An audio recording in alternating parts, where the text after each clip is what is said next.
That aside, because we're going to deal with some of that stuff today. I'll do a little teaching on that part. So the second thing is the foundation. The third is, if you're going to do build a house, we got the foundation, the plan's already there. What do we need now? Materials, tools, and the skill to put the stuff up. So what materials, tools, and skill do you use? You use the same thing every song. Let me ask you this. Do all your songs sound the same? You're doing an hour show. The answer is? No. Then my question to you is, why do they all look the same? Because they do. Because they do. And I'm not talking about being groovy or acting.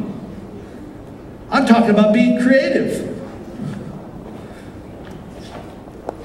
Should an up song, let's turn this into a movie. I mean, hypothetically, we could have a screen up here and it'd be the same thing. How do we keep people captured and engaged? So how do we do that from when you're on stage? And in an action movie, should it look like a love scene in an action movie? I'll get this out. Should an action scene and a love scene look exactly the same? Would they be done even shot in the same place? No.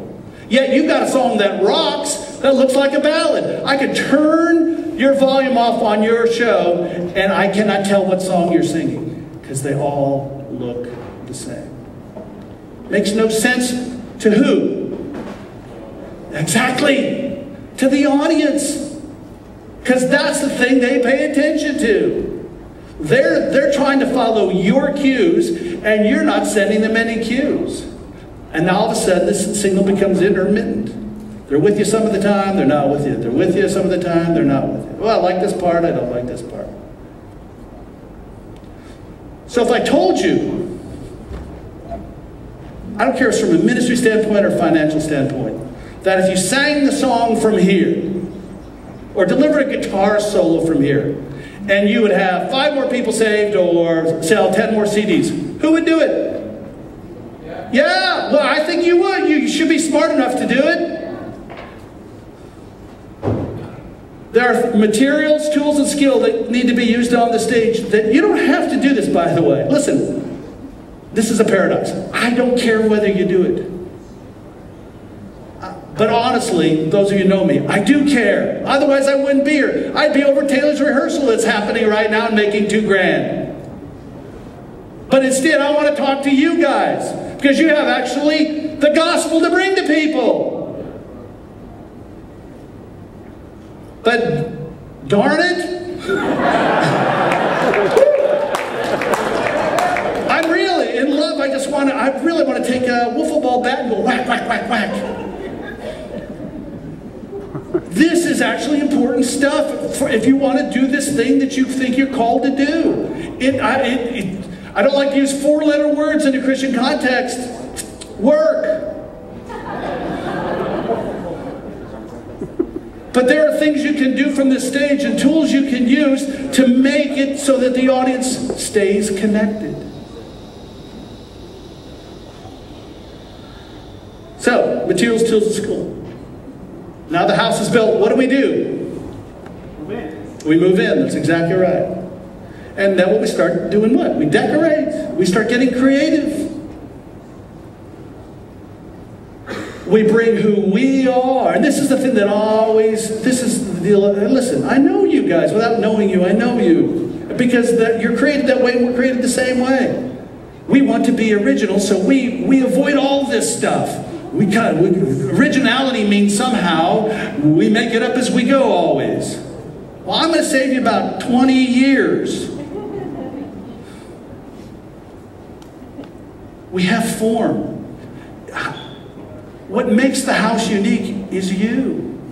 How you decorated, how you arranged the song, what lyric you write. But we need all those other things. We need the plan. We need the personal skills. We need the technical stuff so that we can express our originality. So when that house is built, we move in by certain paintings we put in, the furniture we choose, the music that fills the house.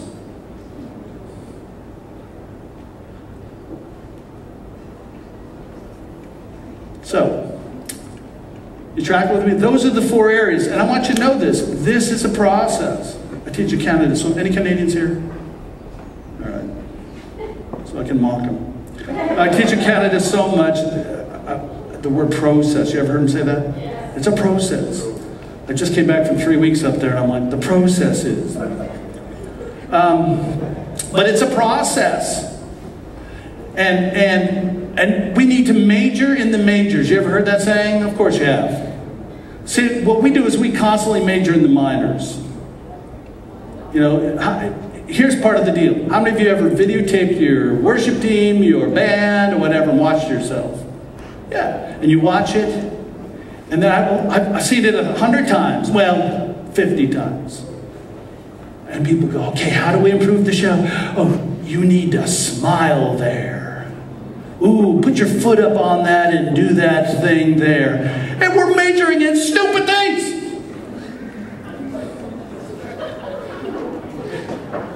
You need to know what to work on.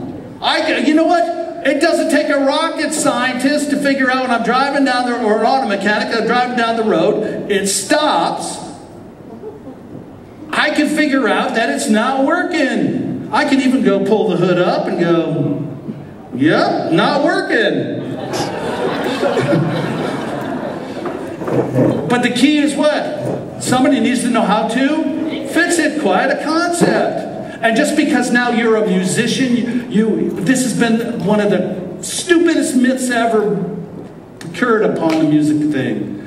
You're a musician, that means you know how to perform. Okay, yeah. How stupid is that? I'm a dad, I'm supposed to know how to raise kids. Right.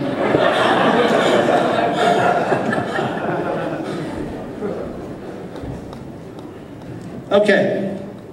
So those are the 4 areas we need to pay time attention to. And the truth is, I don't have the time. So goodbye. No. No, I don't have the time to go into all of them.